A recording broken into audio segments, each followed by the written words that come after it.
महाराष्ट्राच्या राजकारणात पुन्हा एकदा खळबळ उडाली आहे.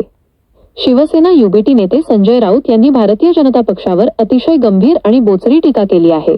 भाजप हा राजकीय पक्ष राहिला नसून ती एक छळछावणी बनली आहे आणि अजित पवार हे त्याचे बळी ठरले आहेत, असे अत्यंत धक्कादायक वक्तव्य राऊत यांनी केले आहे.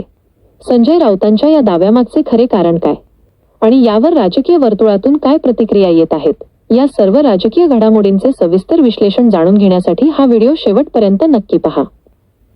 चॅनलला सबस्क्राईब करायला विसरू नका.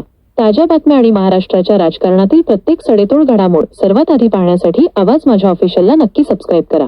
व्हिडिओ आवडल्यास लाईक करा आणि तुमच्या मित्रांसोबत शेअर करा. अमित शहा यांना थोडी जरी लोकशाहीची आणि कायद्याची चाड असेल तर त्यांनी स्वतः या विषयात लक्ष घातलं पाहिजे. विचारांची लढाई विचारांनी लढली पाहिजे असं एक प्रकारे म्हणत होते महाराष्ट्रामध्ये. ती आता बंद झाले किंवा त्याच्या नाही, विचारांची लढाई विचारणा जेव्हा करण्याची गोष्ट आपण करतो तेव्हा समोरच्या व्यक्तीकडे विचार असावा लागतो ना. भाजपकडे कोणता विचारच नाही. हिंदू मुसलमान यापेक्षा कोणता विचार आहे का त्यांच्याकडे? कोणताच विचार नाही. त्यांच्याकडे राजकीय विचार नाही, सामाजिक विचार नाही, सांस्कृतिक विचार नाही, शैक्षणिक विचार नाही. विचार असेल तर विचारांशी लढाई आम्ही करू. देशाच्या स्वातंत्र्य लढ्यात ज्यांचं कवडीचंही योगदान नाही किंवा देश घडवण्यात ज्यांचं योगदान नाही, सामाजिक रचना घडवण्यात ज्यांचं योगदान नाही, त्यांच्याकडनं तुम्ही विचारांची अपेक्षा काय करता? काल अजितदादांची शोकसभा पार पडली. अनेकांनी दादांच्या बद्दल भावना व्यक्त केल्या. उद्धव ठाकरेंचं विधान खूप महत्वाचं आहे की एखाद्याला जीव नकोसा होईल इथपर्यंत कोणाची बदनामी करू नका, अशा पद्धतीचा. जीव नकोसा होईल आणि तो इतका नकोसा करायचा की शेवटी तो आपला पक्ष सोडून तुमच्या पक्षात जाईल, इथपर्यंत जीव नकोसा करायचा. हे अजितदादा पवारांच्या बाबतीत झालेलं आहे, हे आम्ही डोळ्याने पाहिलं. अजितदादा पवार, हसन मुश्रीफ, नवाब मलिक हे लोक जे आहेत हे काय अगदी मनापासून भारतीय जनता पक्षाच्या वळचणीला गेले नाहीत.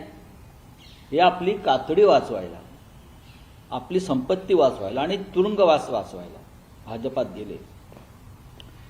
स्वतः देवेंद्र फडणवीसांनी चक्की पिसिंग कोणाविषयी विधान केलं होतं? अजितदादाविषयीच केलं होतं ना. चक्की पिसिंग 17,000 केलंय ना. त्याच्यामुळे हा जीव त्यांचा मेटाकुटी झाला ह्या लोकांमुळेच. भारतीय जनता पक्ष हा पक्ष नसून एक छळछावणी आहे.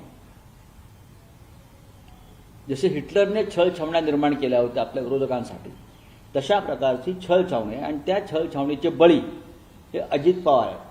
काल फडणवीसांनी हे सांगितलं या शोकसभेच्या ह्याच्यात की एक महाराष्ट्राला न मिळालेला असा उत्तम मुख्यमंत्री महाराष्ट्राने गमावला. तो त्याच मुख्यमंत्र्याला तुम्ही तुरुंगात टाकायला निघाला होतात ना. त्याच मुख्यमंत्र्याला तुम्ही तुरुंगात टाकायला निघाला होतात. अजित पवार हे मुख्यमंत्री महाविकास आघाडीकडूनच झाले असते भविष्यात. छगन भुजबळ हे महाविकास आघाडीकडून मुख्यमंत्री झाले असते.